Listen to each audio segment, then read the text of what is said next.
On April 12, 1961, cosmonaut Yuri Gagarin made history as the first human in space, and on his wrist was the humble Soviet-made Sturmanskie watch. The 17-jewel, hand-wound Sturmanskie survived the stresses of launch, weightlessness, and re-entry, and it became the first watch in space. While the Omega Speedmaster gets much glory as the Moon Watch, Gagarin's Sturmanskie remains an unsung hero among timepieces, a story most people have never even heard of. So let's explore this watch's history, design, significance, and how people today can find either vintage examples or modern reissues, which hope to capture its adventurous spirit. The Sturmanskie's journey began not in space, but in the cockpits of Soviet aircraft. The name Sturmanskie means navigators, and it was first produced in 1949 by the first Moscow watch factory, then named after Sergei Kirov. The Sturmanskie was a special issue pilot's watch, not available for public sale.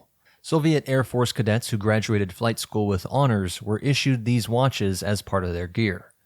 Early models, known as Type 1, had a simple, utilitarian design and were built to be precise and reliable under the G-forces of flight. Once a pilot's service ended, the watch was supposed to be returned, making surviving originals really scarce.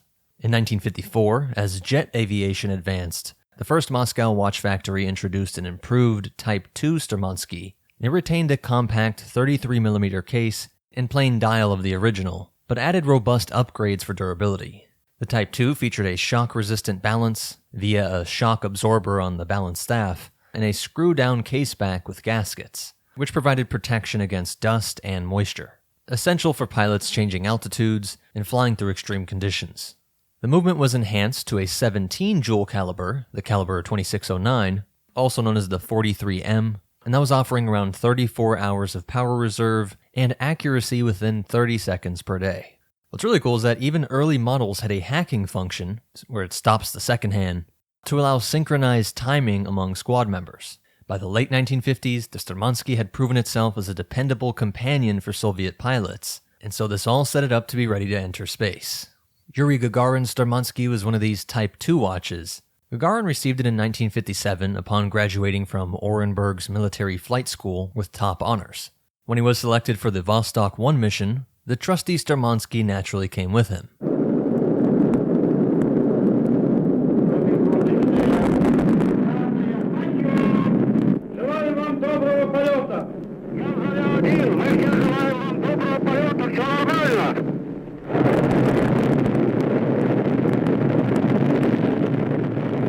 At 9:07 a.m. Moscow time on April 12, 1961, Vostok 1 blasted off, and after 108 minutes in orbit, Gagarin safely returned to Earth, with the Sturmanskie still ticking reliably on his wrist. In a post-flight interview with Pravda, Gagarin proudly showed the press his, quote, ordinary navigator's watch produced by the first Moscow watch factory, noting that it's, quote, still true as new, despite this off-world journey. This was a remarkable testament to the watch's durability under conditions far beyond its original design parameters. Gagarin gifted the actual flown watch to Marshal Konstantin Vershinin, the Air Force commander who had championed him for this space mission. And today, that historic watch is preserved on display at the Cosmonaut Training Center's museum outside Moscow. There have been a ton of different versions since this, but the one that he actually wore into space had this simple white dial, bold Arabic numerals, and this yellowish and red color scheme, the numbers and hands coated in radium-based luminous paint for nighttime visibility. Original specimens actually still register on Geiger counters due to their radium levels. Original lume on watches was actually radioactive. The branding on the dial was entirely in Cyrillic, with the factory name first MCHZ IM Korova arced at the top and the winged red star emblem of the Soviet Air Force prominently in the center. Blued steel sword hands tapered to fine points and a red-tipped center seconds hand completed this dial, and it's often described as being halfway between a field watch and a pilot's Flieger. So although it was originally intended for aviation, its aesthetic was actually very restrained. Not a lot going on in the dial, devoid of unnecessary clutter. It was powered by a manual wind mechanical movement derived from the French LIP caliber, the Soviet K-26 or 2609, which evolved from the LIP R-26 design. In the early Type 1s around 1949, this movement had 15 joules and a roughly 41-hour power reserve. The later Type 2 around 1954 was upgraded to 17 joules and had improved precision and durability, beating at only 1800 beats per hour, which would be really slow today but was normal at this time. And the early models weren't truly waterproof. The gasket inside just helped them be kind of moisture resistant from rapidly changing air temperature, and it had a domed plexiglass crystal, which was also standard for watches of this time. Even the size, a lot of people online would act like a man could never wear a 33mm. This was typical for the era and worn over a flight suit. The size can be seen in all sorts of brands and in watches built for all sorts of purposes. It's just funny to me the implication that it's feminine, that it's this small, when it's being worn by actual fighter pilots. And a lot of these design elements made their way into other Soviet watches, like the Peugeot, Pobeda, Sportivny, and others. And as much as Soviet manufacturing is made fun of, especially when it comes to things like cars, most people think these are actually pretty decent. Like of course with the Omega Speedmaster, Gagarin made the once obscure Sturmanskie into a watch of legend, especially among enthusiasts of space memorabilia and vintage timepieces. It was a major prestige victory for the Soviet watch industry.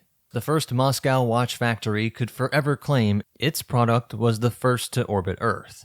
The factory even took a new name, Peugeot, meaning flight, for its watches after 1961, explicitly to honor Gagarin's achievement, or the people's achievement, however they thought of it, comrade. Its success would predate the Omega Speedmaster's NASA qualification by several years, and of course it's not as celebrated in the West, but this is a cornerstone respected by both horological historians and just tech in general and space historians specifically. It married two great 20th century endeavors, wristwatches and spaceflight, capturing it all in one moment. If only it just looked a little cooler. The Speedmaster at 42mm, being simple steel and black, it's both more masculine and matches with everything. You kinda gotta be wearing a hot dog costume to make the Sturmanskie match. German Titov, who followed Gagarin into orbit in 1961, and Valentina Tereshkova, the first woman in space in 1963, also used Sturmanskie-issued watches. And during the first spacewalk in 1965, Alexei Leonov strapped a Soviet chronograph, the Strela, produced by the same Moscow factory and often under the Sturmanskie banner. This was on top of the spacesuit. And so all this proved the brand's mettle. And it became an enormous focus, and it just all lent to an aura of cosmic adventure and national pride. Even during the 1975 Apollo-Soyuz joint mission, Soviet cosmonauts wore their Russian watches, while the American counterparts wore those, which most were made in Switzerland, with the Soviets being enormously proud that everything from their space industry to the watch on their wrist were produced in their country.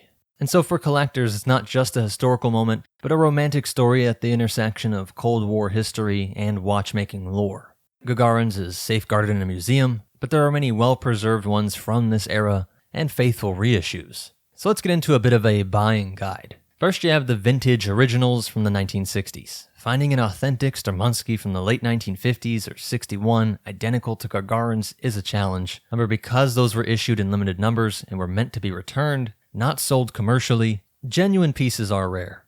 Decades of repairs and part swapping in the Eastern European watch market mean many so-called vintage Gagarin Sturmanskies are actually Franken watches, a term for when you cobble together a bunch of parts from different watches. They're often from that same Soviet factory, but it's just important to know that finding one where every single piece is original is almost impossible. And there are modern remakes that might not be making it clear, they're definitely implying that these are vintage. These are what you're going to see all over eBay. I don't have a big problem with it. I keep going back and forth on if I want to pick one up myself. If you're trying to get something that looks like the original, just pay close attention to those photos, because there's all sorts of different dial logos and minor differences. Some which I actually like actually have the date of the first travel into space, and so it makes it like some of the Omega Speedmaster anniversary editions, where they are changing the dial but to celebrate this achievement. But there are modern reissues. The official anniversary editions appeared in 1991 on the 30th anniversary, 2001 on the 40th, and 2011 on the 50th. And these were produced in limited runs, each with its own quirks. Like the 40th anniversary model in 2001 used a quartz movement, while the 50th anniversary edition was upsized from the original smaller dimensions, matching more modern tastes. The Sturmanskie brand is still technically alive and well. The company is now under the Volmax Group since the year 2000, and they manufacture dedicated Gagarin collections with multiple models, all inspired by the first watch in space. These are made in Russia on the same historical production line, blending this vintage styling with more updated modern materials. And the flagship Gagarin Heritage model is a direct homage, preserving the classic dial layout, Cyrillic inscriptions, red star logo, blued hands, and it even uses a 17-jewel Cal 2609 hand-wound movement, just like the original. But even here it's still scaled up to the classic 40mm for contemporary tastes. It's protected by a stainless steel case with a mineral or sapphire crystal, and instead of radioactive materials like radium, it's using phosphor lume. And the case back is often engraved with Yuri Gagarin's portrait as a tribute. If you want something that's as close to the original, Sturmanskie does offer the Gagarin I, which is a 33mm edition, almost exactly mimicking the 1961 watch proportions.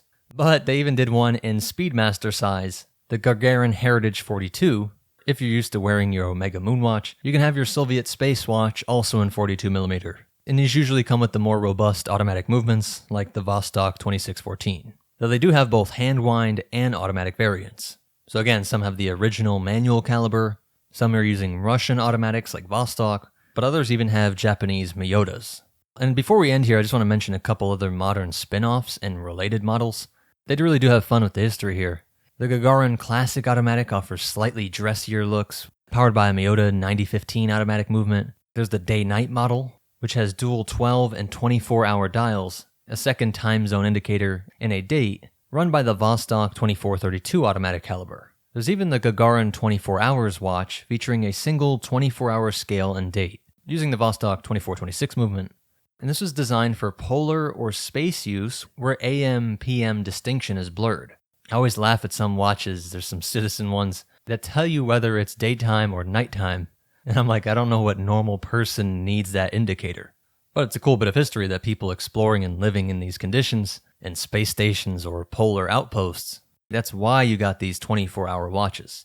If you've looked around at all on this, you've also maybe seen some of the Sputnik collection, commemorating the first satellite, also put up there by the Soviets, while the Open Space series pays homage to Alexei Leonov's 1965 spacewalk. I think a lot of people have never even seen these things, and a lot of them are just cool looking, but also connected to this really interesting moment in history. Of course, let me know what you guys think in the comments down below, especially if you've had hands on these things, if you've used them, had them for a while, do you love them or hate them? Anything you can add, please put it down in the comments. Likes are the best way to help me out, and I'll see you in the next one.